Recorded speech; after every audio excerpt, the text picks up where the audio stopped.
أم كلثوم سيد مفتي سيد نداء الحق غاصب لور د مصر په دغه نامه باندې بله لور نه لري.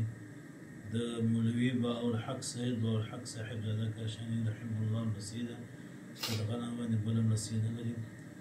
د مفتي رضا الحق صاحب زاده کاشاني الغنالي رحمه الله زوی مولوي ابوطلحه صاحب ته چې په دغه نامه باندې بل زوی نه لري. د مولوي باالحق صاحب زاده صاحب رحمه الله نسۍ دی، په دغه نامه باندې بل نسۍ نه لري. تا وکالتا مهر مسلمه پاکستانی 10 لک روپۍ قطعي جازمي لازمي وطوري وکالتا تا د پاره د ابوطلحه ورکړې ده ورکړې ده. ما ام کلثوم چې د نداء الحق لور ده په نکاح شریف لازمي سره مهر مذکور مهر مسلمه چې ذکر کړي په هغه باندې د پاره د محمد طلحه ابوطلحه چې د مفتي رضا الله کاغا رحمت الله علیه زوی دی ما وکالتن ورکړې وه ورکړې مې ده.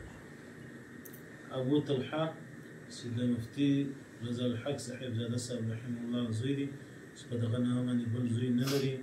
زه مس ورور وکالتن د پاره د مولوي ابوطلحه زما مهر مسمه 10 لکه پاکستاني قطعي جازمي لازمي د پاره د ابوطلحه قبوله قبول مې ده. د پاره ابوطلحه قبوله قبول مې ده.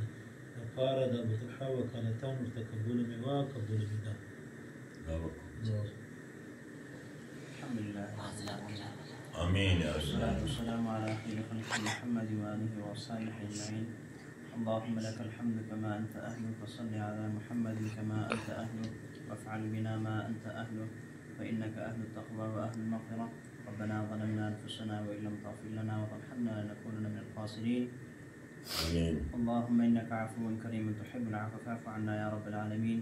اللهم إنا نسألك من خير ما سألك منه نبيك محمد صلى الله عليه وسلم، ونعوذ بك من شر ما استعاذك منه نبيك محمد صلى الله عليه وسلم. وأنت المستعان وعليك البلاغ ولا حول ولا قوة إلا بالله العلي العظيم.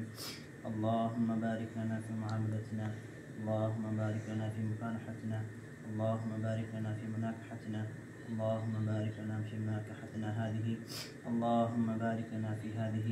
ربنا ظلمنا أنفسنا وإن لم تغفر لنا وترحمنا لنكونن من الخاسرين. ربنا تقبل منا إنك أنت السميع العليم، وتب علينا إنك أنت التواب الرحيم. وصلى الله تعالى على خير خلقه محمد وآله وأصحابه أجمعين برحمتك يا أرحم